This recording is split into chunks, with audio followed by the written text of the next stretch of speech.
কুল্লু নাফসিন যায়িকাতুল মাউত ওয়া নাবলুকুম বিশ-শাররি ওয়াল খায়রি ফিতনা সুম্মা ইলাইনা তুরজাউন। প্রত্যেকটা প্রাণীকে মৃত্যুর স্বাদ গ্রহণ করতে হবে। আল্লাহ বলেন দুনিয়ার হায়াতে জিন্দেগিতে আমি ভালো মন্দ বিপদ আপদ মুসিবত দিয়ে তোমাদেরকে আমি পরীক্ষা করব, অতঃপর আমি রবের কাছে তোমাদের সকলকে ফিরে আসতে হবে। এমনি ভাবে আল্লাহ রব্বুল আলামিন মৃত্যুর বিষয়টা নিশ্চিত জানানোর জন্য সূরা আনকাবুতের এক আয়াতের মধ্যে বলছেন, কুল্লু নাফসিন যায়িকাতুল মাউত সুম্মা ইলাইনা তুরজাউন।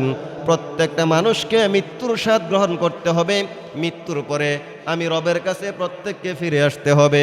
ঠিক কিনা বলেন? আল্লাহ রব্বুল আলামিন আমাদেরকে দুনিয়াতে পাঠাইছেন। এমন একটা সময় ছিল যখন আমরা দুনিয়াতে ছিলাম না। ঠিক কিনা বলেন? আল্লাহ তাআলা আমাদের সেই সময়ের অবস্থা স্মরণ করিয়ে দেওয়ার জন্য কোরআনুল কারীমের এক আয়াতের মধ্যে বলছেন, আউযু বিল্লাহি মিনাশ শাইতানির রাজীম ফালইয়ানজুরিল ইনসানু মিম্মা খুলিক মিন মাইন দাফিক। আল্লাহ বলেন মানুষের চিন্তা করা দরকার, ভেবে দেখা দরকার তাকে কিভাবে সৃষ্টি করা হলো। আমি আল্লাহ তাআলা সবেগ স্খলিত এক ফোঁটা নাপাক পানি থেকে মানুষকে সৃষ্টি করেছি।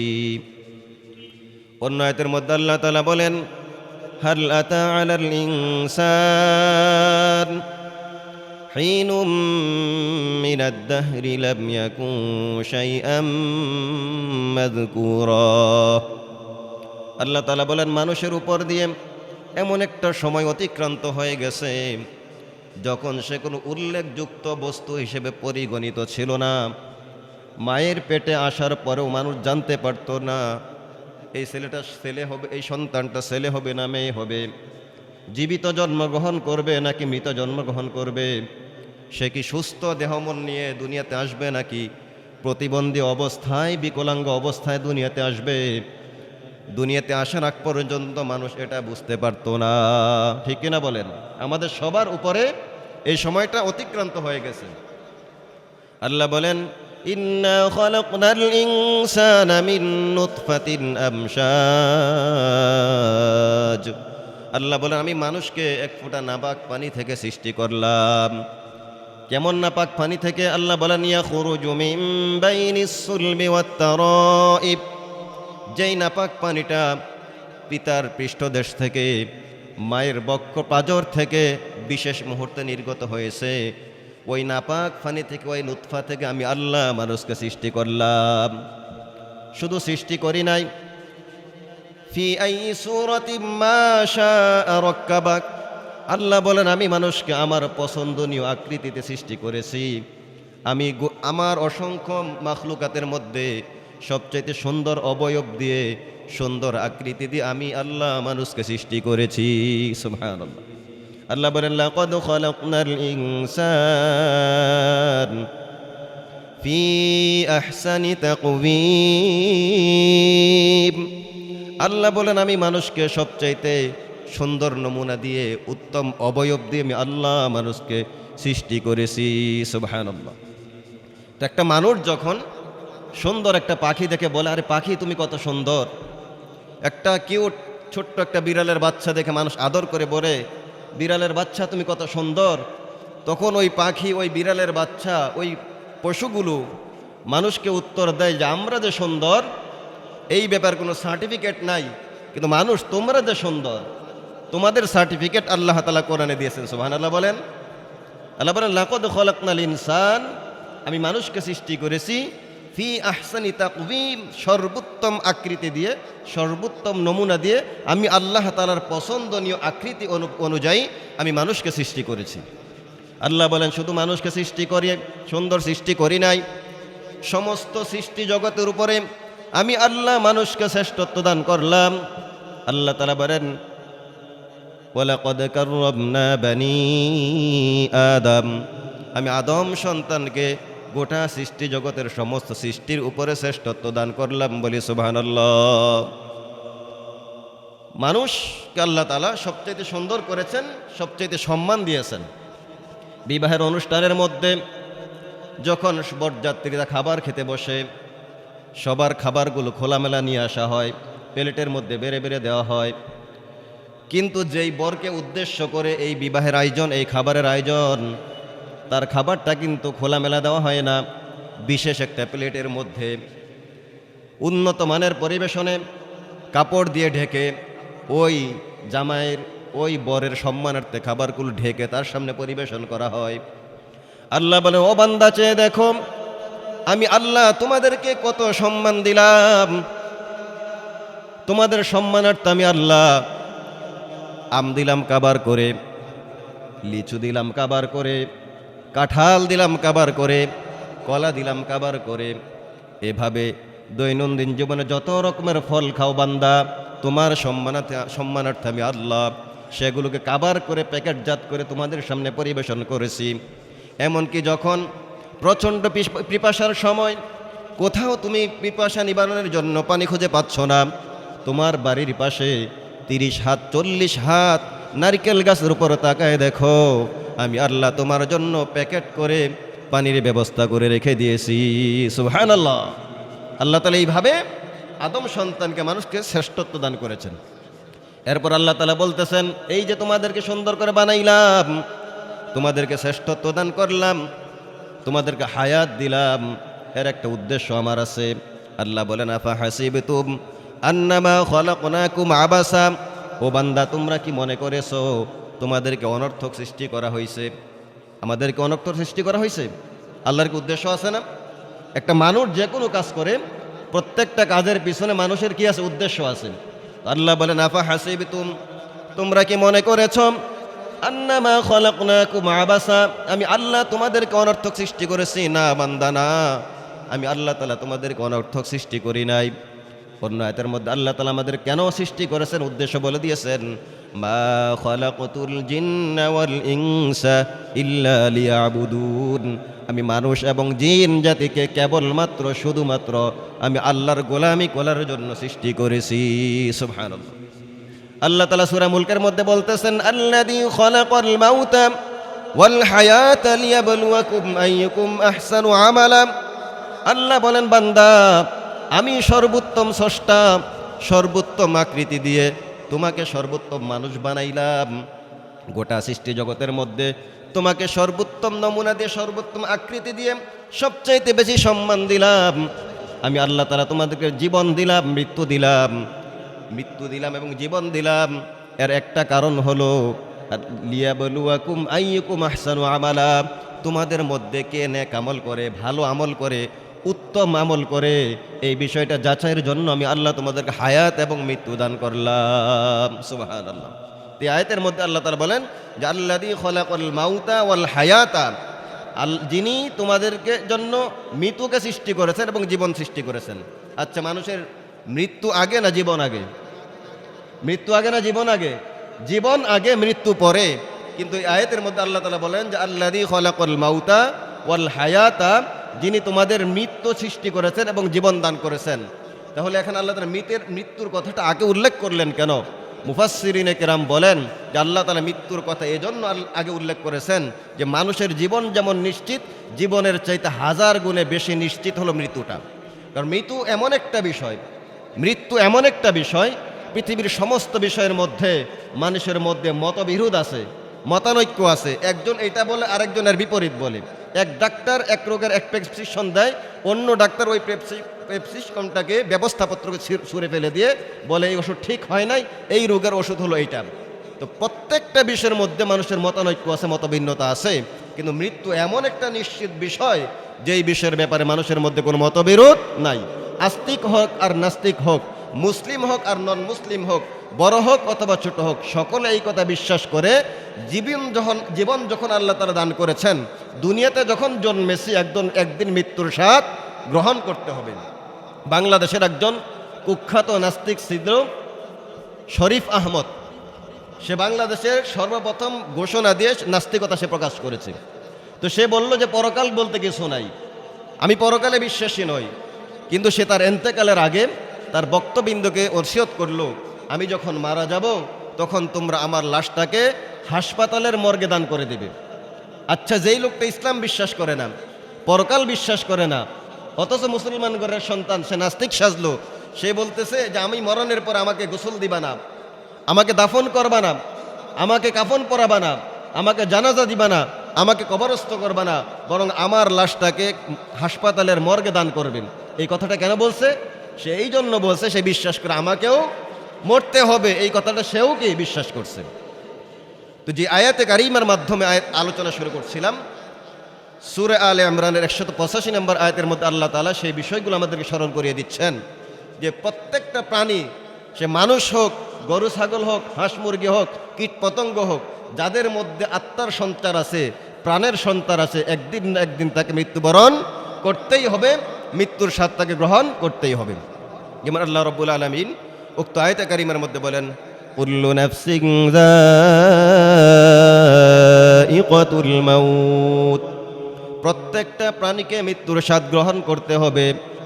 সুম্মা তুওয়াফা কুল্লু নাফসিম মা কাসাবাত ওয়া হুম লা ইউজলামুন, অতঃপর তোমাদের প্রত্যেককে যার যার আমল অনুপাতে প্রতিদান দেওয়া হবে, পুরস্কার দেওয়া হবে, কারো প্রতি বিন্দু পরিমাণ জুলুম করা হবে না। ওয়া ইন্নামা তুওয়াফাউনা উজুরাকুম ইয়াউমাল কিয়ামাহ, প্রত্যেককে যার যার কৃতকর্মের ফল কিয়ামতের ময়দানে প্রদান করা হবে। ফামান যুহজিহা আনিন নার ওয়া উদখিলাল জান্নাতা ফাকাদ ফাজ, ওই কিয়ামতের মাঠে আমলনামা হাতে দেওয়ার পরে যারা জাহান্নাম থেকে মুক্তি পেয়ে জান্নাতের মধ্যে চলে যাবে, তারা হলো সফল কাম। কারণ কিয়ামতের মাঠে দল হইবে দুইটা। কয়টা দল? ফারিকুন ফিল জান্নাহ ওয়া ফারিকুন ফিস সাঈর, একটা দল হবে জান্নাতি, আরেকটা দল হবে জাহান্নামী। আমলনামা যাদের ভালো হবে তারা জান্নাতে চলে যাবে, আমলনামা যাদের খারাপ হবে তারা জাহান্নামের মধ্যে চলে যাবে। ওয়ামাল হায়াতুদ দুনিয়া ইল্লা মাতাউল গুরুর, আর এই দুনিয়ার জীবনটা হলো শুধুমাত্র ধোঁকার বস্তু।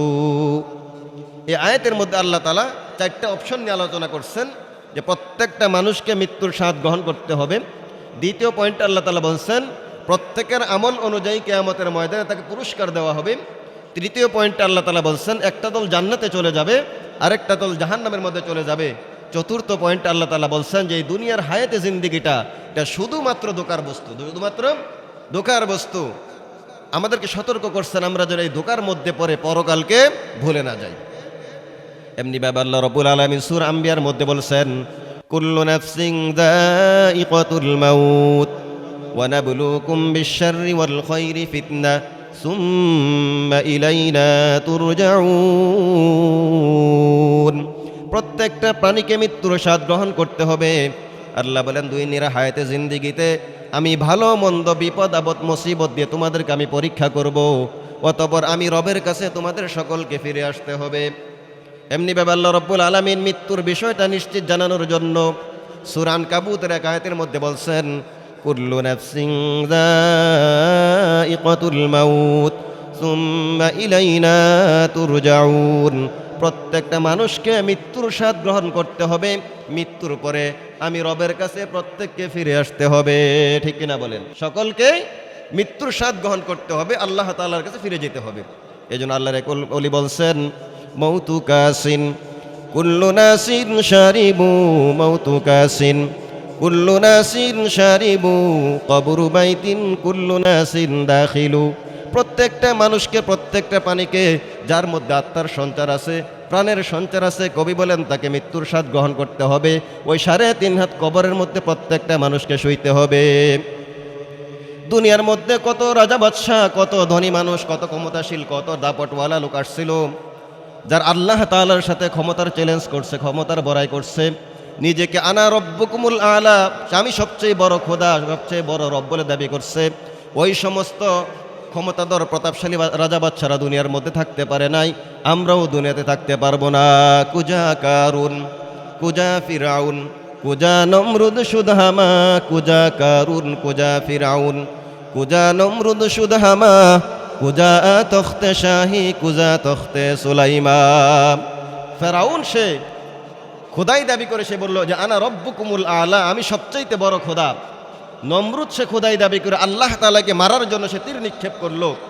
এত বড় বড় প্রতাপশালী বাদশা, আজকে দুনিয়াতে তার নাম নিশানা পর্যন্ত নাই। আর এইদিকে হযরত সুলাইমান আলাইহিসসালাতু ওয়াসসালামের মতো এত জরুরিল কদর পয়গম্বর, যাকে আল্লাহ তাআলা গোটা দুনিয়ার রাজত্ব দান করেছিলেন, সেই সুলাইমান আলাইহিসসালামও দুনিয়ার মধ্যে থাকতে পারে নাই। সুতরাং আমি আপনিও থাকতে পারবো না। আল্লাহ তাআলা বলেন ইজা জাআ আজালুহুম লা ইস্তাখিরুনা সাআতান ওয়া লা ইস্তাকদিমুন, যখন মৃত্যুর পরোয়ানা জারি হয়ে যাবে, নোটিশে যখন ফাইলের মধ্যে যখন সিগনেচার হয়ে যাবে, এক মুহূর্ত দেরি হবে না, যথাসময়ে যথাস্থানে মৃত্যু হয়ে যাবে। যার যেখানে মৃত্যুর কথা আল্লাহ তাআলা লিখে রাখছেন, সময় হওয়ার সাথে সাথে 1 মিনিট আগেও হবে না, 1 মিনিট পরেও হবে না, যথাসময়ে মৃত্যু সংঘটিত হয়ে যাবে। এই জন্য আল্লাহর কলি বলছেন মৌত কু মত দূর না সমঝো, মৌত হায় হরদম করিব, মৌত কু মত দূর না সমঝো, মৌত হায় হরদম করিব, তেরা মুহলত না মেলেগা लब হেলানে আয় গরিব। আল্লাহর বান্দা, মৃত্যুকে দূরে মনে করো না, মৃত্যু তোমার অতি নিকটে, অতি নিকটে। যখন মৃত্যুর ঘন্টা বেজে যাবে, তোমার 2টা ঠোঁট নাড়ানোর পর্যন্ত সুযোগ তুমি খুঁজে পাবা না। মৌত কু মত দূর না সমঝো, মৌত হায় হরদম করিব, ইয়ারে তেরা কোন হোগা গুর জানে আয় গরিব। তোমার মৃত্যুর সময়, নির্ধারিত সময় তোমার মৃত্যু হয়ে যাবে। দুনিয়ার জীবনে তোমার যত বড় অন্তরঙ্গ বন্ধু থাকুক, যত ক্লোজ ফ্রেন্ড হোক, যত আপনজন হোক, কেউ তোমার সাথে ওই গুরুস্থানে, কবরস্থানে, তোমার কবরে তোমার সাথে শোয়ার জন্য রাজি হবে না। ঠিক কিনা বলেন? যত আপনজনই হোক, যত কাছের লোকই হোক, আমার সাথে কি কবরে যাওয়ার জন্য রাজি হবে? যে স্ত্রীর সাথে আপনি 50 বছর 40 বছর সাংসারিক জীবন অতিবাহিত করলেন, সে আপনার জন্য জীবন দিতে প্রস্তুত, ভালোবাসা সবটুকু উজাড় করে সে দিয়ে আপনাকে মহব্বত করে ভালোবাসে। যেই মাত্র ইন্তেকাল হয়ে গেল, তখন বলে যে তাড়াতাড়ি ওনার লাশটাকে ঘর থেকে বের করেন, আমার ভয় হচ্ছে। তার কবরস্থ হওয়ার পরে, স্বামীর কবরস্থ হওয়ার পরে দিনে কবর দেওয়া হলো, রাত্রিতে যদি স্ত্রীকে বলা হয় যান আজকে এই ঘরের মধ্যে আপনি থাকেন, কারণ এই স্বামীর সাথেই তো আপনি 40 বছর এই ঘরের মধ্যে কাটাই দিয়েছেন, আজকে একটা রাত থাকেন না, স্ত্রী কি রাজি হয়? রাজি হবে না। সে বলবে যে আমার ভয় হয়, আমি এই ঘরে থাকতে পারবো না, একাকে আমি থাকতে পারবো না। তাহলে বোঝা গেল দুনিয়াতে আসলে প্রকৃতপক্ষে কেউ আপনজন নয়। যতক্ষণ স্বার্থ আছে ততক্ষণ সে ভালোবাসা দেখাবে, স্বার্থ শেষ হওয়ার সাথে সাথে ভালোবাসাও পালাবে। ঠিক কিনা বলেন? এজন্য মৃত্যুর জন্য প্রস্তুতি গ্রহণ করতে হবে। কখন মৃত্যু চলে আসে এটা আমাকে আপনাকে বলে আসবে না। ঠিক কিনা? আল্লাহ তাআলা কোরআনুল কারীমের মধ্যে বলছেন আইনামা তাকুনু ইউদরিকুমুল মাউত ওয়ালাউ কুনতুম ফি বুরুজিম মুশাইয়াদা, তোমরা যদি মৃত্যুর হাত থেকে বাঁচার জন্য সুদীর্ঘ প্রাচীরের মধ্যে, মজবুত বিল্ডিংয়ের মধ্যে দরজা জানালা বন্ধ করে দিয়েও যদি তোমরা বসে থাকো, মৃত্যুর হাত থেকে তোমরা বাঁচতে পারবা না। অন্য আয়াতের মধ্যে আল্লাহ তাআলা বলছেন কুল ইন্নাল মাউতাল্লাযী তাফিররুনা মিনহু ফাইন্নাহু মুলাকীকুম সুম্মা তুরাদ্দুনা ইলা আলিমিল গায়বি ওয়াশ শাহাদা ফায়ুনাব্বিউকুম বিমা কুনতুম তা'মালুন। মরণ থেকে পালাও তুমি, মরণ তোমায় লইবে ঘিরি, যদিও সুদূর আকাশ পানে লুকাও সেতায় লাগিয়ে সিঁড়ি। মরণ থেকে পালাও তুমি, মরণ তোমায় লইবে ঘিরি, যদিও সুদূর আকাশ পানে লুকাও সেতায় লাগিয়ে সিঁড়ি। এ মহারোগের চিকিৎসা নাই, নাই তার ঔষধ জগতে, খুঁজিয়া কাতর হইলে কি হবে, পারিবে না তাকে ফিরাতে। মৃত্যু থেকে আমরা যদি যতই পালানোর চেষ্টা করি, যতই চিকিৎসা গ্রহণ করি, যত ব্যবস্থাপনা আমরা গ্রহণ করি, কোনো অবস্থাতে মৃত্যু থেকে পালানো যাবে না। মৃত্যু থেকে পালানোর জন্য যদি আমরা সিঁড়ির মাধ্যমে আকাশেও চলে যাই, সেখানে মৃত্যু হবে। হযরত ইদ্রিস আলাইহিসসালাতু ওয়াসসালাম তিনি ফেরেশতার সাথে 4th আসমানে গেছেন, আর আল্লাহ তাআলা তার কুদরতের মধ্যে লিখে রাখছেন যে হযরত ইদ্রিস আলাইহিসসালাতু ওয়াসসালামের ইন্তেকালটা 4th আসমানের মধ্যে হবে। ওইদিকে আজরাইল আলাইহিসসালাতু ওয়াসসালাম পেরেশান যে ইদ্রিস আলাইহিসসালাতু ওয়াসসালামের ইন্তেকালের সময় তো ঘনিয়ে আসছে, উনি তো এখনও দুনিয়ার জমিনে অবস্থান করছেন, 4th আসমানে তার মৃত্যু লেখা, কিভাবে তার মৃত্যু হবে? আজরাইল আলাইহিসসালাতু ওয়াসসালাম পেরেশান ছিলেন। ঘটনাক্রমে নির্ধারিত সময়ে জিব্রাইলের মাধ্যমে হযরত ইদ্রিস আলাইহিসসালাতু ওয়াসসালাম 4th আসমানে গেলেন, আর ওই জায়গায় যাওয়ার পরেই 4th আসমানে ইদ্রিস আলাইহিসসালাতু ওয়াসসালামের ইন্তেকাল হয়ে গেল। সুবহানাল্লাহ। এইভাবে আমার আপনার মৃত্যু, যার মৃত্যু যখন লেখা আছে যথাসময়ে মৃত্যু হয়ে যাবে, মৃত্যুর হাত থেকে আমি আপনি কখনো বাঁচতে পারবো না। এজন্য আল্লাহ রাব্বুল আলামিন আমাদেরকে স্মরণ করায় দিয়েছেন, কুল্লু নাফসিন যায়িকাতুল মাউত, তোমাদের প্রত্যেককে মৃত্যুর স্বাদ গ্রহণ করতে হবে। এখন এই মৃত্যুটা হয়তো ভালো হালতে হবে, নয়তো খারাপ হালতে হবে। আমার আপনার জীবনের হায়াতে জিন্দিগিটা যদি নেক আমলের মাধ্যমে অতিবাহিত হয়, আমি আপনি যদি নেক আমলের মাধ্যমে জীবনটাকে অতিবাহিত করতে পারি, তাহলে মৃত্যুটা হবে সুন্দর মৃত্যু। আর যদি হায়াতে জিন্দিগিটা আল্লাহ তাআলার নাফরমানির মধ্যে কাটে, তাহলে ওই মৃত্যুটা নেককার মৃত্যু হওয়ার সম্ভাবনা খুবই কম। কারণ মৃত্যুর সময় যদি নেককারের মৃত্যু হয়, ওই সময় জান্নাতের ফেরেশতারা তার রূহ নেওয়ার জন্য আসে। আর মৃত্যুটা যদি বদকারের মৃত্যু হয়, গুনাহ অবস্থায় হয়, তখন ওই মৃত্যুর ওই মৃত ব্যক্তির লাশটাকে ধারণ করার জন্য, গ্রহণ করার জন্য জাহান্নামের একদল ফেরেশতা আসেন। তে মৃত্যুর সময় বান্দার কি হালত হবে, এই বিষয়টা আল্লাহ তাআলা কোরআনুল কারীমের বিভিন্ন আয়াতের মধ্যে উল্লেখ করেছেন। হাদিস শরীফের মধ্যেও মৃত্যুর সময় মানুষের কি অবস্থা হবে, সেই বিষয়টা আল্লাহর রাসূল সাল্লাল্লাহু আলাইহি ওয়াসাল্লাম উল্লেখ করেছেন। এক riwayat-এর মধ্যে আসছে, ইমাম গাজ্জালী রাহমাতুল্লাহ আলাইহি লিখেছেন, মৃত্যু, বৎকারের মৃত্যু এত যন্ত্রণাদায়ক মৃত্যু, এত যন্ত্রণাদায়ক মৃত্যু, এত কষ্টকর মৃত্যু। একজন পাপিষ্ঠ লোক, একজন বৎকার লোককে যখন জাহান্নামের ফেরেশতারা আসে তার আত্মাকে বের করার জন্য, তখন তাকে বলবে, ইয়া আব্দুল্লাহ উখরুজি, এই আল্লাহর বান্দা, হেই রূহ, তুই বের হয়ে আস। আর যখন জান্নাতের ফেরেশতারা জান্নাতি মানুষগুলোর রূহ নেওয়ার জন্য আসবে, তখন বলবে, ইরজিই ইলা রাব্বিকি রাদিয়াতাম মারদিয়া, তুমি তোমার রবের দিকে সন্তুষ্ট চিত্তে চলে আসো। একটা হইল ধাক্কা দিয়ে দমক দিয়ে বের করে দেওয়া, আরেকটা হলো সম্মান জানিয়ে সাদের গ্রহণ করে বুকে টেনে নেওয়া। দুই ধরনের বের করার মধ্যে পার্থক্য আছে না নাই? তো জাহান্নামীদেরকে বলবে, উখরুজি, বের হ, ধমক দিয়ে বলবে। আত্মা বের হতে চাইবে না। ফেরেশতারা পায়ের আঙ্গুল থেকে নিয়ে পিটাইতে শুরু করে, পিটাইতে পিটাইতে রূহকে গলা পর্যন্ত নিয়ে আসবে। গলা পর্যন্ত নিয়ে আসার পরে ওই আত্মার মধ্যে রশি লাগানো হবে। রশি লাগিয়ে টেনে হিসড়ে বের করে তারপরে বস্তার বন্দি করা হবে।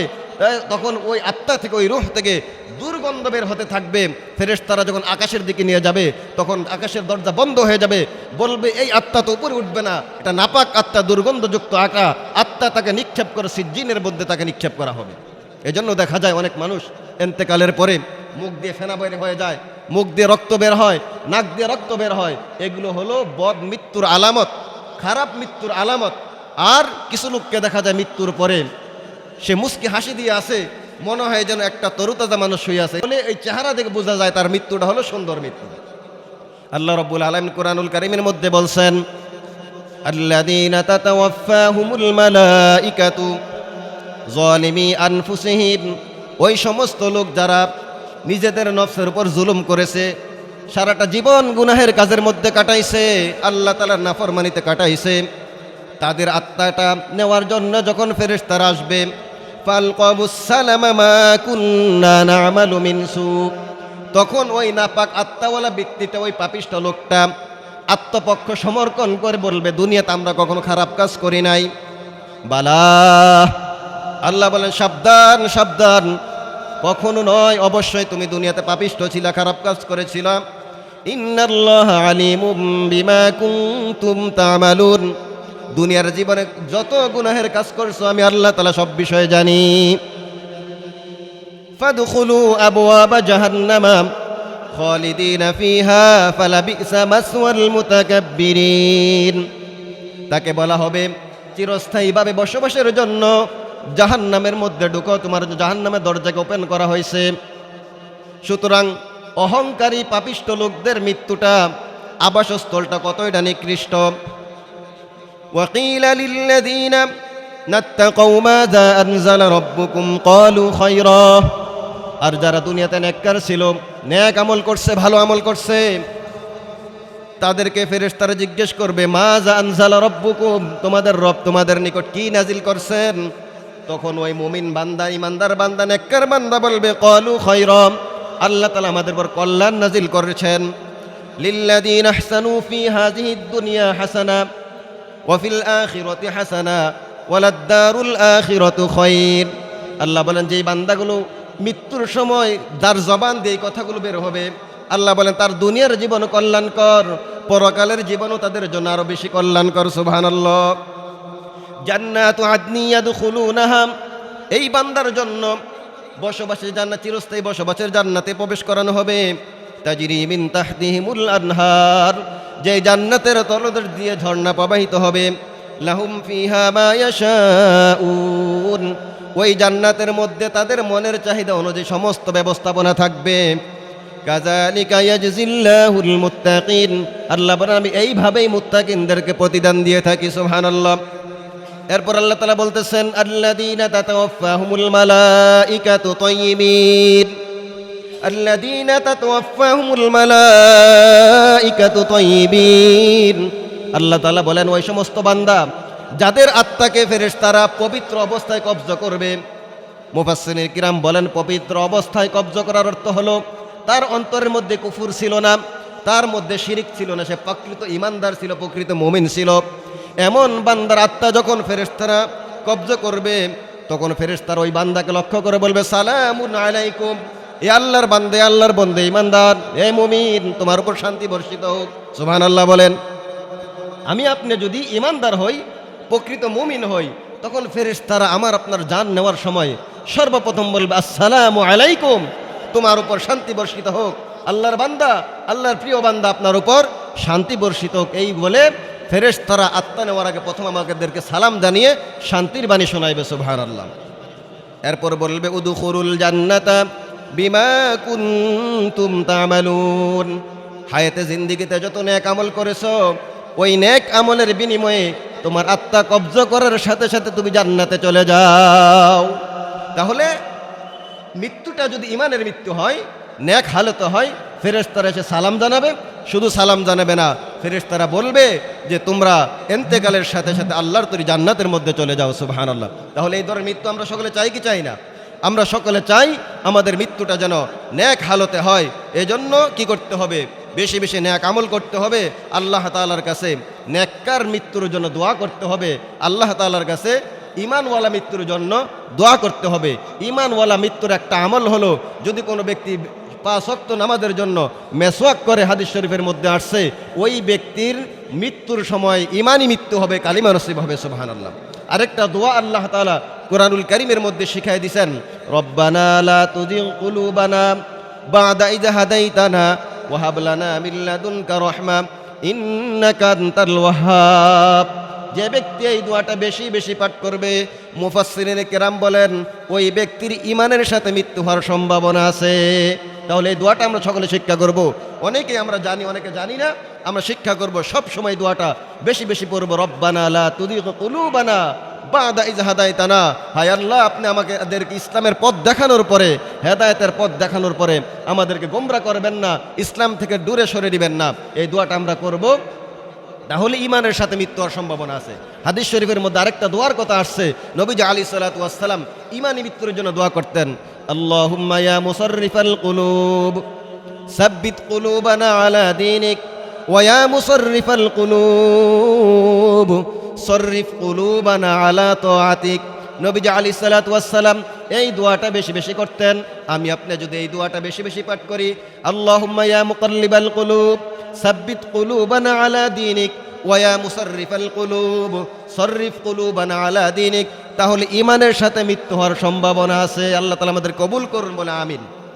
তেমনিভাবে আল্লাহ তাআলা কুরআনুল কারীমে সূরা হামিম সিজদার মধ্যে নেককার ব্যক্তির মৃত্যুর অবস্থা আলোচনা করতে গিয়ে বলেন, ইন্নাল্লাযীনা ক্বালু রাব্বুনাল্লাহ, ইন্নাল্লাযীনা ক্বালু রাব্বুনাল্লাহ, যারা বলে আমার রব আল্লাহ। আমাদের রবকে, জোরে বলেন, আমাদের রবকে? আমাদের রব আল্লাহ। রব কাকে বলে? এক কথায় যদি রবের সংজ্ঞা দেওয়া হয়, যে একটা মানুষের জন্মগ্রহণ থেকে মৃত্যু পর্যন্ত দুনিয়ার জীবনের যাবতীয় চাহিদা পূরণ করার সক্ষমতা যিনি রাখেন, যিনি পূরণ করেন, তিনি হলেন রব। আর এই ক্ষমতা আল্লাহ তাআলা ছাড়া অন্য কোন ব্যক্তি বা বস্তুর মধ্যে নাই। সুতরাং আমাদের রব একমাত্র, জোরে বলেন, আমাদের রব একমাত্র কে? আল্লাহ। আল্লাহ রাব্বুল আলামিন কুরআনুল কারীমের বিভিন্ন আয়াতের মধ্যে রবের পরিচয় দিয়েছেন। হযরতে মূসা আলাইহিস সালাতু ওয়াস সালাম, হারুন আলাইহিস সালাতু ওয়াস সালাম যখন ফেরাউনের কাছে দাওয়াত নিয়ে গেলেন, তখন ফেরাউন জিজ্ঞেস করল, রব আবার কে? হযরত মূসা আলাইহিস সালাতু ওয়াস সালাম বলেন, রব্বিয়াল্লাযী খলাকনি ওয়া হুয়া ইয়াহদিন। রব হলেন তিনি যিনি সমস্ত সৃষ্টিকে সৃষ্টি করার পরে তার জীবনযাপনের পদ্ধতি শিক্ষা দিয়েছেন, তিনি হলেন রব। তিনি কে? রব। আমাদেরকে সৃষ্টি করেছেন আল্লাহ, তিনি আমাদের লালন পালন যাবতীয় প্রয়োজন পূরণের ব্যবস্থা তিনি গ্রহণ করেছেন, এই জন্য তিনি হলেন রব। আল্লাহ রব্বুল আলামিন কুরআনুল কারীমের অন্যান্য আয়াতের মধ্যে রবের তালকিন করেছেন, যে বান্দা দুনিয়ার মধ্যে বলবে আমার রব আল্লাহ, সুম্মাস্তাকামু, অতঃপর এই কথার উপর অটল থাকবে, রবের নাম জপবে, রবের নামের জিকির করবে, রবের নামের প্র্যাকটিস করবে, জবানের মধ্যে রব থাকবে, তার অন্তরের মধ্যে থাকবে রব। তাতানাজ্জালু আলাইহিমুল মালাইকা, তার মৃত্যুর সময় আল্লাহ তাআলা রহমতের ফেরেশতারা দলে দলে তার কাছে আসবে। তার কাছে আসার পরে তারা বলবে, তাতানাজ্জালু আলাইহিমুল মালাইকাতু আল্লা তাখাফু ওয়া লা তাহজানু, ও আল্লাহর বান্দা, আল্লাহর বন্ধু, তোমার কোনো ভয় নাই, তোমার কোনো টেনশন নাই। ওয়াবশিরু বিল জান্নাতিল্লাতী কুনতুম তুআদুন, তোমাদেরকে যে জান্নাতের সুসংবাদ দেওয়া হয়েছিল, ওয়াদা দেওয়া হয়েছিল, সেই জান্নাতের সুসংবাদ তোমরা গ্রহণ করো। তো ফেরেশতারা যখন মুমিন বান্দাকে তার মৃত্যুর সময় এসে সালাম জানাবে এবং জান্নাতের ওয়াদা করবে, তাদেরকে অভয় দিবে যে তোমাদের কোনো ভয় নাই, কোনো টেনশন নাই, মুফাসসিরিনে কিরাম বলেন ওই যে ফেরেশতারা তাদেরকে জান্নাতের অভয় দিবে, আর ওই সময় জান্নাতের একটা চিত্র এই বান্দার জন্য আল্লাহ তাআলা জান্নাতের মধ্যে যেই ঘরটা, যে বাসস্থানটা বরাদ্দ রেখেছেন, ফেরেশতারা মৃত্যুর সময় সেই জান্নাতের ছবিটা বান্দার সামনে উঠায় ধরবে। তো বান্দা ওই জান্নাতের দিকে, তার ঘরের দিকে চেয়ে থাকবে, আর এই দিক দিয়ে তার আত্মা চলে যাবে, সে খবরও পাবে না। সুবহানাল্লাহ। যে বান্দার সামনে জান্নাতের চিত্র ধরা হবে, জান্নাতের দিকে বান্দা চেয়ে থাকবে, আর ওই দিক দিয়ে তার আত্মা বের হয়ে যাবে, বান্দা খবর পাবে না। এই ধরনের মৃত্যু আমরা সকলে চাই কিনা? যদি চাই তাহলে রবের নামের তালকিন করতে হবে, রবের নাম জপতে হবে, রবের নামের জিকির করতে হবে, দিলের মধ্যে রবের নামকে বসাইতে হবে, ঠিক কিনা বলেন? আল্লাহ রব্বুল আলামিন আমাদেরকে একটা ইবাদত দিয়েছেন, নামাজ। এই নামাজের মধ্যে আল্লাহ তাআলা বান্দাদেরকে রবের নামের তালকিন করেছেন, বারবার রবের নাম স্মরণ করায় দিয়েছেন। দৈনন্দিন একটা নামাজি ব্যক্তি 5 ওয়াক্ত নামাজের মধ্যে 17 রাকাত ফরজ, 12 রাকাত সুন্নতে মুআক্কাদা, 3 রাকাত বেতের, মোট 32 রাকাত নামাজের মধ্যে সূরা ফাতিহা আছে না নাই? 32 রাকাত নামাজের মধ্যে সূরা ফাতিহা আছে। আর সূরা ফাতিহার প্রথম আয়াতের মধ্যে আল্লাহ তাআলা রবের নামে স্মরণ করাই দিয়েছেন, আলহামদুলিল্লাহি রাব্বিল আলামিন। বিশ্বজগতের পালন করতে হলেন আল্লাহ। বিশ্বজগতের রব কে? আল্লাহ। তাহলে আল্লাহ তাআলা নামাজের শুরু থেকেই এই রবের নামের শিক্ষা দিচ্ছেন বান্দাকে। বান্দা যখন নামাজে দাঁড়ায় গেল, সে বলল আলহামদুলিল্লাহি রাব্বিল আলামিন। সূরা ফাতিহা শেষ করার পরে অন্য একটা সূরা পড়ার পরে সে রুকুতে চলে গেল। রুকুর মধ্যে সে 32 রাকাত নামাজের মধ্যে কমপক্ষে 3 বার করে 96 রাকাত নামাজ হয়। 96 32টা রুকুর মধ্যে কমপক্ষে 3 বার পরে হলো 96 বার রবের কথা আছে না নাই? সুবহানা রব্বিয়াল আযীম, বলেন সুবহানা রব্বিয়াল আযীম, আমি মহান রবের পবিত্রতা বর্ণনা করছি।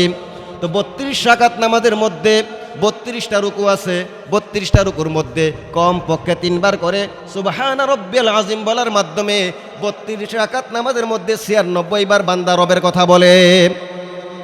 32 রাকাত নামাজের মধ্যে 64টা সেজদা আছে, 64টা সেজদার মধ্যে কমপক্ষে 3 বার করে বান্দা 192 বার বলে সুবহানা রব্বিয়াল আলা, সুবহানা রব্বিয়াল আলা, সুবহানা রব্বিয়াল আলা, আমি আমার মহান রবের পবিত্রতা বর্ণনা করছি বলি সুবহানাল্লাহ। রুকু শেষ হয়ে গেল, রুকু থেকে বান্দা উঠে বলে সামি আল্লাহু লিমান হামিদা, দাঁড়ায় বলে রব্বানা লাকাল হামদ। 32টা রুকুর মধ্যে বান্দা রুকুর থেকে উঠে দাঁড়ায় বলতেছে রব্বানা লাকাল হামদ, সমস্ত প্রশংসা আমার আল্লাহ তাআলার জন্য। তো মুহাদ্দিসিনে কেরাম বলেন, মুফাসসিরিনে কেরাম বলেন, কোনো বান্দা যদি নিয়মিত 5 ওয়াক্ত নামাজ এইভাবে আদায় করতে পারে, তাহলে কবরের মধ্যে প্রশ্ন হবে কয়টা? কবরের প্রশ্ন কয়টা? 3টা প্রশ্ন হবে। মার রব্বুকা, 1 নাম্বার প্রশ্ন তোমার রবকে। ওয়ামা দীনুকা, 2 নাম্বার প্রশ্ন তোমার দিন কি, তোমার ধর্ম কি। ওয়ামান নাবিয়ুকা, তোমার নাবিকে অথবা বলা হবে ওয়ামান হাযার রাজুল আল্লাযী বুইসা ফীকুম, নবীজিকে দেখায় বলা হবে এই লোকটাকে যাকে তোমাদের মধ্যে পাঠানো হয়েছিল। তো আল্লাহ মুহাদ্দিসিনে কেরাম বলেন, কোনো বান্দা যদি 5 ওয়াক্ত নামাজের মধ্যে যথাযথভাবে এই রবের নামগুলো জপে, যখন সে কবরের মধ্যে চলে যাবে, ফেরেশতারা যখন তাকে প্রশ্ন করতে আসবে, প্রথম প্রশ্নই থাকবে রবের প্রশ্ন। ওই নামাজি বান্দা নির্দ্বিধায় রবের প্রশ্নের উত্তর দিয়ে দিবে। সুবহানাল্লাহ। হাদিস শরীফের মধ্যে আসছে, এমনও নামাজি বান্দা থাকবে, ফেরেশতারা যখন তাকে রবের প্রশ্ন করবে, তখন ওই ফেরেশতাদেরকে নামাজি বলবে, এই মিয়া রাখো, এই কিছুক্ষণ আগে মাত্র আমি জমিনের উপর থেকে জমিনের নিচে আসলাম, আর এত অল্প সময় তুমি মনে করছো আমি আমার রবকে ভুলে গেছি। না না না, আমি আমার রবকে ভুলে নাই। যেই রবের জন্য আমি প্রচণ্ড শীতের রাত্রে ঠান্ডা পানি দিয়ে ওযু করে ফজর নামাজ পড়ছি, যেই রবের জন্য আমি প্রচণ্ড গরমের মধ্যে আমি পিপাসায় কলিজা ফেটে যায় কিন্তু রোজা ছাড়ি নাই, ওই রবকে তো আমি এত তাড়াতাড়ি ভুলে নাই। তোমার প্রশ্নের জবাব দিব পরে, আগে আমাকে 2 রাকাত নামাজের সুযোগ করে দাও। সুবহানাল্লাহ। ওই ফেরেশতারা আশ্চর্য হয়ে যাবে যে এটা কেমন বান্দা, সে প্রশ্ন দেওয়ার আগে রবের নামের নামাজ পড়তে চায়। তখন আল্লাহ তাআলার পক্ষ থেকে জবাব আসবে, এ ফেরেশতারা, আমার এই বান্দা দুনিয়া তো আমাকে ভুলে নাই, কবরেও আমাকে ভুলে নাই, সুতরাং তার প্রশ্নের জবাব তোমাদের নেওয়া দরকার নাই, আমি আল্লাহ তাআলার পক্ষ থেকে তার প্রশ্নের জবাবগুলো দিয়ে দিলাম। সুবহানাল্লাহ। এই জন্য যদি আমরা কবরের আযাব থেকে মুক্তি চাই, কবরের মধ্যে মুনকার নাকিরের প্রশ্নের জবাব পেতে চাই, তাহলে দুনিয়ার মধ্যে রবের নামের জিকির দরকার আছে না নাই? নামাজ পড়ার দরকার আছে না নাই?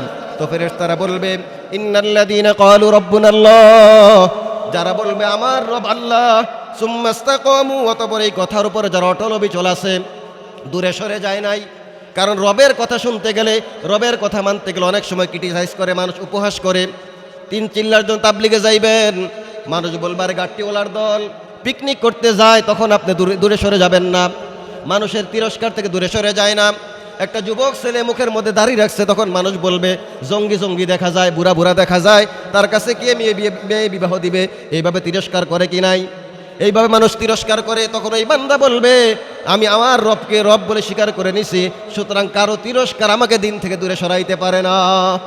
তো আল্লাহ তাআলা বলেন, যারা এই রবের নামের জিকির করে, রব বলে আমাকে স্বীকার করে নিয়েছে, আর এই কথার উপর সে মজবুত আছে, অটল অবিচল আছে, দূরে সরে যায় নাই, তাতানাজ্জালু আলাইহিমুল মালাইকা, তার মৃত্যুর সময় ফেরেশতারা তার নিকট এসে বলবে, আল্লাহ তাখাফু ওয়ালা তাহজানু, ও আল্লাহর বান্দা, তোমার কোনো টেনশন নাই, কোনো চিন্তা নাই, কোনো পেরেশানি নাই।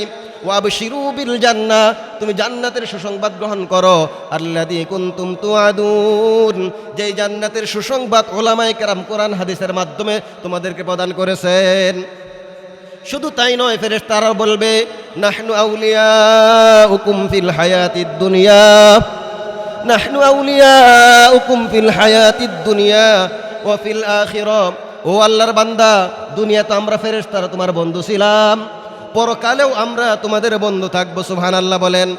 ওয়ালাকুম ফিহা মা তাশতাহি আনফুসুকুম ওয়ালাকুম ফিহা মা তাদউন, জান্নাতের মধ্যে জান্নাতের যেই সমস্ত নিয়ামতের ওয়াদা তোমাদেরকে করা হয়েছে ওইগুলো তো পাবাই, এমনকি তোমাদের মনে যখন যা চাইবে চাহিদা অনুপাতে সমস্ত নিয়ামতের ব্যবস্থা আল্লাহ তাআলা জান্নাতের মধ্যে তোমাদের জন্য করে রেখে দিয়েছেন।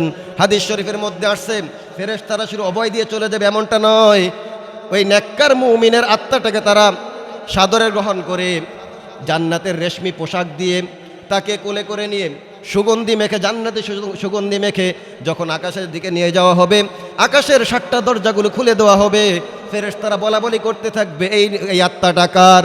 তখন মালাকুল মউত, আত্মা কবজকারী ফেরেশতারা বলবে, এই আত্মাটা হলো উমুক দেশের উমুক গ্রামের উমুকের ছেলে, উমুকের আত্মা। সুবহানাল্লাহ।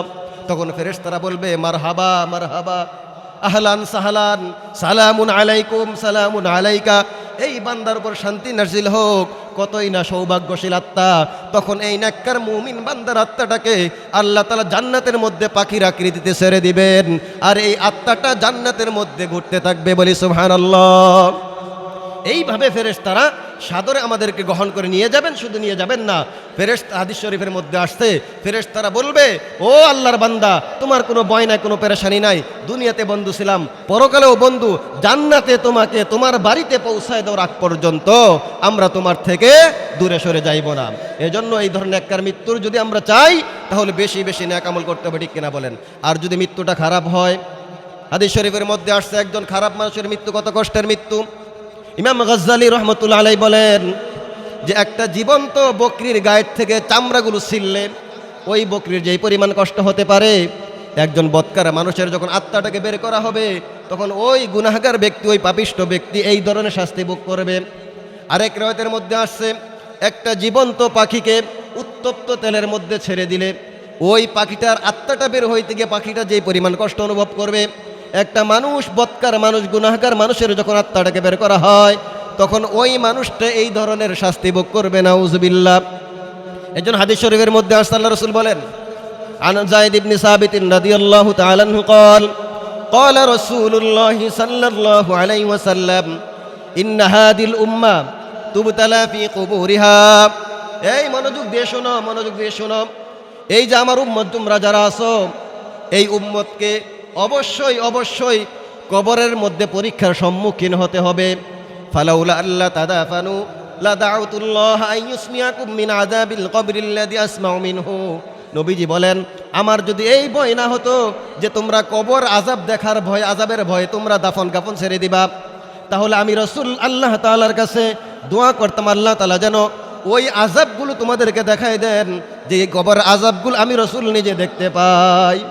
নবীজি বলেন, মানুষের কবরের মধ্যে যে আযাব হয় আল্লাহ তাআলা সেই আযাবগুলো আমাকে দেখান, আমি দেখতে পাই, আমি বুঝতে পারি। তো আমি আল্লাহ তাআলার কাছে দোয়া করতাম আল্লাহ তাআলা যেন এই আযাবের দৃশ্যগুলো তোমাদেরকেও দেখান। কিন্তু এই আশঙ্কায় আমি এই দোয়া করি না যে তোমরা যদি আযাব দেখতে পাও তখন তোমরা ভয়ে আতঙ্কে ভীতসন্ত্রস্ত হয়ে তখন তোমরা নিজের ভাইয়ের, নিজের বাবার, নিজের মায়ের, নিজের সন্তানের দাফন কাফন তোমরা ছেড়ে দিবে, এজন্য আমি রাসূল এই দোয়া করি নাই। তাহলে বোঝা গেল কবর অত্যন্ত কঠিন ঘাটি। হাদিস শরীফের মধ্যে আছে হযরত উসমান ইবনে আফফান রাদিয়াল্লাহু তাআলা আনহু যখন জান্নাত জাহান্নামের আলোচনা শুনতেন এই পরিমাণ কান্দেনতাম, এই পরিমাণ তিনি কান্না করতেন না যেই পরিমাণ তিনি কবরস্থানের পাশ দিয়ে যাওয়ার সময় দিয়ে কান্না করতেন। তিনি যখন কোনো কবরের পাশ দিয়ে যাইতেন চোখের পানিতে ওনার দাড়িগুলো ভিজে যাইতো, বুকের মধ্যে গড়ায় গড়ায় পড়তো। সাহাবারা জিজ্ঞেস করতেন, আমিরুল মুমিনিন, জান্নাত জাহান্নামের কথা শুনলেও তো আপনি এত কাঁদেন না, কবরকে দেখলে আপনি এত কাঁদেন কেন? হযরত ওসমান রাদিয়াল্লাহু তাআলা বলেন, ও আল্লাহর বান্দারা, নবীর সাহাবীরা, শোনো, কবর হলো আখিরাতের প্রথম মঞ্জিল। এটা হলো ইমিগ্রেশন সেন্টার। একটা মানুষ নিজের দেশ থেকে বিদেশে যাবে, ইমিগ্রেশন সেন্টারের মধ্যে যদি তার পাসপোর্ট ঠিক থাকে, তার ভিসা যদি ঠিক থাকে, ইমিগ্রেশন সেন্টার যদি সে পাস হয়ে যায়, বাকি সব জায়গা তার জন্য ওপেন হয়ে যাবে, সে নিঃসংকোচে সে বিদেশ ভ্রমণ করতে পারে। তো তিনি বলেন, কবর হলো আখিরাতের প্রথম মঞ্জিল। এখানে যদি কোনো ব্যক্তি ধরা খেয়ে যায় বাকি মঞ্জিলগুলোতে ধরা খেয়ে যাবে। আর এই কবরের মধ্যে কোনো ব্যক্তি যদি পাশ হয়ে যায়, আখিরাতের বাকি মঞ্জিলগুলো সে আসানের সাথে পার হয়ে জান্নাতে চলে যাবে। এই জন্য আমি উসমান কবর দেখলে এত কান্না করি। হযরত আবু হুরায়রা থেকে বর্ণিত হাদিসের মধ্যে আসছে, নবীজি বলেন, আন আবি হুরায়রা রাদিয়াল্লাহু তাআলা আনহু قال خرج النبي صلى الله عليه وسلم في الجنازه। হযরত আবু হুরায়রা বলেন, নবীজি একদিন একটা জানাজার মধ্যে জানাজার নামাজ পড়ানোর জন্য তিনি শরীক হইলেন, বের হয়ে গেলেন। আমরা নবীজির সাথে জানাজায় শরীক হইলাম। ওই জানাজায় উপস্থিত হওয়ার পর নবীজি বললেন, মা হাদিল কব ইয়াতি ইয়াউমুন ইল্লা ওয়া হুয়া ইউনাদি বিসাউতিন তালকিন জালকিন ইয়া ইবনা আদম কাইফা নাসিতানি, ইয়া ইবনা আদম কাইফা নাসিতানি, আলাম তা'লাম আন্নী বাইতুল ওয়াহদা ওয়া বাইতুল গুরবা ওয়া বাইতুল ওয়াহশা ওয়া বাইতুত তুরাব ওয়া বাইতুদ দুদ ইল্লা মান ওয়াসানি আল্লাহু আলাইহি। নবীজি বলেন, নিশ্চয় এমন একটা দিন আসবে যেই দিন কবরের জবান খুলে যাবে, কবর সাবলীল ভাষায় মানুষের মধ্যে এই ঘোষণা দিবে, ইয়া ইবনা আদম, ওরে আদমের সন্তানগণ, কাইফা নাসিতানি, কিভাবে তোমরা দুনিয়ার মহব্বতে পড়ে, দুনিয়ার মায়ায় পড়ে, দুনিয়ার ধোকায় পড়ে আমাকে ভুলে গেলা। তোমরা কি জানো না, আলাম, তোমরা কি জানো না, আনা বাইতুল ওয়াহদা, আমি একাকিত্বের ঘর, আমার মধ্যে কোনো সঙ্গী সাথী পাইবা না। আনা বাইতুত তুরাব, আমি মাটির ঘর। আনা বাইতুল ওয়াহশা, আমি আতঙ্কের ঘর। আনা বাইতুদ দুদ, আমি পোকামাকড়ের ঘর। আনা বাইতুদ দাইক, আমি সংকীর্ণতার ঘর। ইল্লা মান ওয়াসানি আল্লাহু আলাইহি, তবে আল্লাহ যার জন্য কবরটাকে প্রশস্ত করে দেন সেটা ভিন্ন কথা। তো আমি এত আতঙ্কের ঘর হওয়ার পরেও তোমরা কিভাবে আমি কবরকে ভুলে গেলাম। আরেক হাদিসের মধ্যে আসছে, হযরত আবু সাঈদ খুদরি রাদিয়াল্লাহু তাআলা আনহু বলেন, দাখালা রাসূলুল্লাহ সাল্লাল্লাহু আলাইহি ওয়াসাল্লাম ফিল মসজিদি, নবীজি একদিন মসজিদে প্রবেশ করলেন। ফারাআ রিজালুন, অতঃপর তিনি কিছু লোকদেরকে দেখতে পেলেন, ইয়াদহাকুন, উচ্চ স্বরে তারা মসজিদের মধ্যে বসে বসে হাসি ঠাট্টা করতেছে। নবীজি বললেন, ও আমার সাহাবীরা, আমি তোমাদেরকে যে অবস্থায় দেখতে পাচ্ছি, যদি তোমরা দুনিয়ার স্বাদ বিনষ্টকারী মৃত্যুকে স্মরণ করতা, তাহলে তোমাদের এই পরিণতি আমি দেখতে পাইতাম না। এত জোরে জোরে আল্লাহর ঘর মসজিদে বসে বসে তোমরা হাসতা না। সুতরাং আকসিরু যিকরা হাযিমিল লাযযাতিল মাউত, দুনিয়ার স্বাদ বিনষ্টকারী মৃত্যুকে তোমরা বেশি বেশি স্মরণ করো। কারণ কবর হলো এমন একটা ঘর, একটা মুমিন বান্দাকে যখন কবরস্থ করা হয়, তখন কবর বলে, ও বন্ধু, দুনিয়ার জমিনে যত মানুষ চলাফেরা করতো, তুমি তাদের মধ্যে আমার কাছে সবচেয়ে বেশি প্রিয় ছিলা। আজকে যখন তুমি আমার কাছে আসছো, আমার সদ্ব্যবহার দেখতে পাইবা।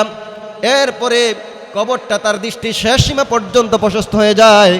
জান্নাত থেকে তার শরীরের মধ্যে জান্নাতি পোশাক পরায় দেওয়া হয়, কবরের মধ্যে জান্নাতি বিছানা বিছায় দেওয়া হয়। জান্নাত থেকে নাজ ও নেয়ামত তার কবরের মধ্যে আসতে থাকে। আর যখন কোনো বদকার, কোনো পাপিষ্ঠ লোককে কবরস্থ করা হয়, তখন রমিজি বলেন, তখন কবর ওই লোকটাকে লক্ষ্য করে বলে, আরে কম বক্ত নাদান, তুই কেন আসলি আমার কাছে? দুনিয়ার আমার পিঠের উপরে যত লোক চলাফেরা করত, ওই লোকগুলোর মধ্যে তুই আমার কাছে সবচাইতে বেশি ঘৃণিত ছিলে, নিকৃষ্ট ছিলে, তুই আমার দুশমন ছিলে, তুই আমাকে অনেক কষ্ট দিয়েছস। আজকে যখন আমার পেটের ভিতরে চলে আসলি, এখন আমার দুর্ব্যবহার তুই দেখতে পাবি। এই কথা বলার পরে নবীজি বলেন, কবর দুই পাশ থেকে এমন জোরে চাপ দিবে, এমন জোরে চাপ দিবে, এক পাশের পাজরের হালগুলো অপর পাশের পাজরের হাড়ের মধ্যে এইভাবে ঢুকে যাবে। এরপর নবীজি বলেন, আল কবরু রাউযাতুম মির রিয়াজিল জান্নাহ, কবরটা হলো কোনো ব্যক্তির জন্য জান্নাতের একটা টুকরা, অথবা হুফরাতুম মিন হুফারিন নার, অথবা কবরটা কোনো ব্যক্তির জন্য জাহান্নামের একটি গর্ত হয়ে যাবে। বলি নাউযুবিল্লাহ। এই হাদিসের ব্যাখ্যা ইমাম সুফিয়ান সাউরী রাহমাতুল্লাহ আলাইহি বলেছেন, মান আকসারা মিন যিকরিল কবরি ওয়াজাদাহু হুফরাতাম মিন হুফারিন নার, ওয়া মান গাফাল আন যিকরিহি ওয়াজাদাহু হুফরাতাম মিন হুফানিন নার। ইমাম সুফিয়ান সাউরী রাহমাতুল্লাহ আলাইহি হাদিসের ব্যাখ্যায় বলেছেন, যদি কোনো ব্যক্তি কবরের কথা বেশি বেশি স্মরণ করে, তাহলে ওই ব্যক্তি তার কবরটাকে জান্নাতের টুকরা হিসেবে পাবে, সুবহানাল্লাহ। আর কোনো ব্যক্তি যদি কবরের স্মরণ ভুলে যায়, কবরের স্মরণ থেকে সে দূরে সরে যায়, তাহলে সে তার কবরটাকে জাহান্নামের গর্ত পাবে। আল্লাহ তাআলা আমাদেরকে হেফাজত করুন। এই জন্য বেশি বেশি নেক আমল করা দরকার, কবরের কথা বেশি বেশি স্মরণ করা দরকার। কারণ কবর এমন একটা জায়গা, কেউ সেখানে আমাদের সঙ্গ দিব না। কবর জায়গা ভালো নয়, কবর জায়গা ভালো নয়, আমল দিয়ে কবর গৃহ সাজিয়ে নিতে হয়। ঠিক কিনা বলেন? আমল দিয়ে কবর গৃহটাকে সাজিয়ে নিতে হবে। সেখানে কেউ আমার সঙ্গ দিবে না, কেউ সেখানে আমার জন্য সহযোগিতা করবে না, আমার ব্যবস্থা আমাকেই দুনিয়া থেকে করে নিতে হবে।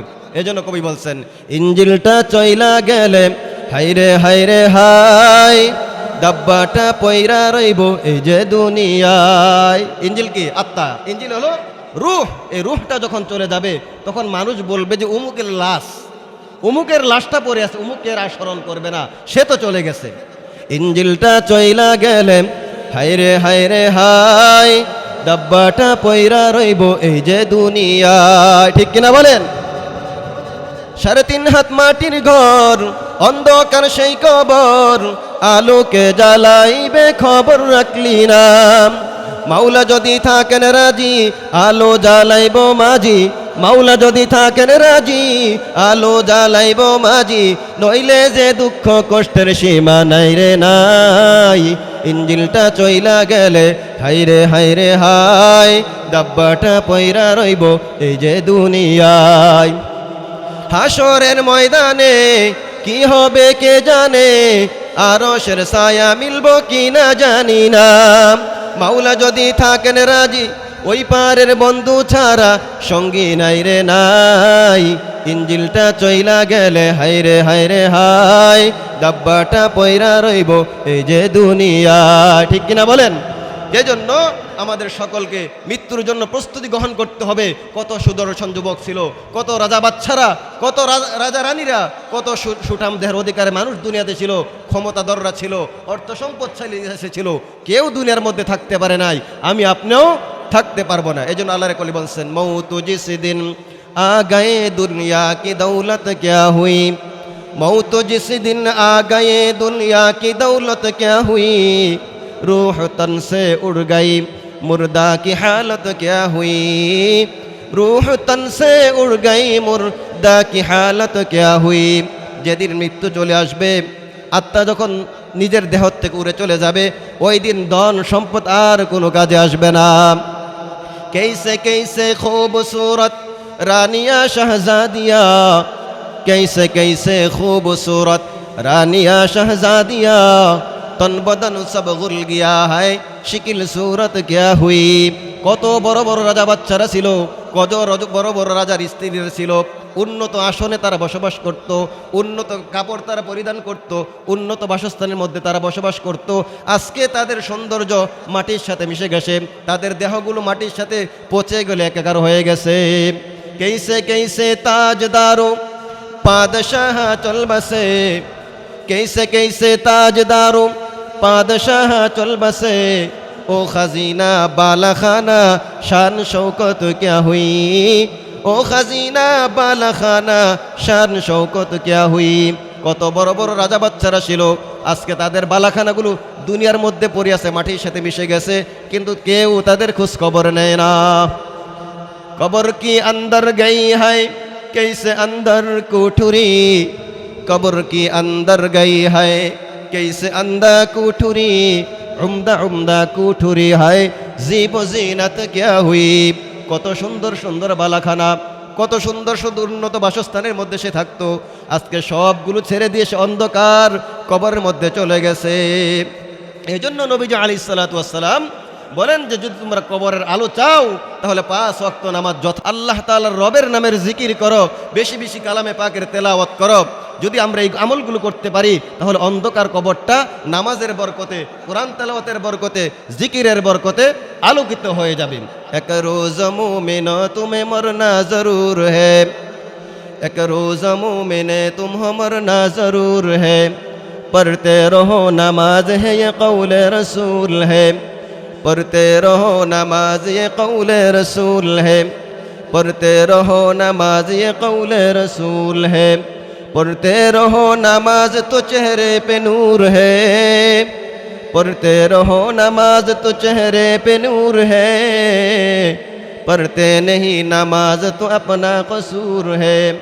আল্লাহর ওয়ালি বলেন এমন একটা দিন আসবে যেই দিন দুনিয়ার শান শৌকত সব কিছু ছেড়ে দিয়ে তোমাকে চলে যেতে হবে। এজন্য আমার পয়গম্বর, আপনার পয়গম্বর বেশি বেশি নামাজের প্রতি যত্নবান হওয়ার কথা বলছেন। এক সাহাবী বললেন, ইয়া রাসূলুল্লাহ, আমি জান্নাতের মধ্যে আপনার সাথে থাকতে চাই। নবীজি জিজ্ঞেস করলেন, ও আমার সাহাবী, তুমি মৃত্যুর জন্য কি প্রস্তুতি গ্রহণ করছো? এমন অনেক আল্লাহর ওলির ঘটনা আছে, 40 বছর যাবত প্রস্তুত হয়ে বসে আছে কখন মৃত্যু হবে আর আল্লাহর রসুলের সাথে সাক্ষাৎ করবেন। কি পরিমাণ নেক আমল তারা করছে। এই জন্য আমরা নামাজের মাধ্যমে, ইবাদত বন্দেগীর মাধ্যমে আমাদের জীবনটাকে সুন্দর করে সাজাই, যেন আমাদের দুনিয়ার জীবনটা সুন্দর হয়, পরকালের জীবনটাও সুন্দর হয়। আল্লাহ সুবহানাহু ওয়া তাআলা আমাদের সকলকে এতক্ষণ পর্যন্ত অল্প সময়ের ভিতরে মরণের আগের এবং পরের অবস্থা সম্পর্কে যে আলোচনাগুলো পড়লাম, শুনলাম, এই আলোচনা অনুপাতে আমল করার তৌফিক দান করুন। আমিন ওয়া আখির দাওয়ানা আনিল হামদুলিল্লাহি রাব্বিল আলামিন। আসসালামু আলাইকুম ওয়া রাহমাতুল্লাহি ওয়া বারাকাতুহু।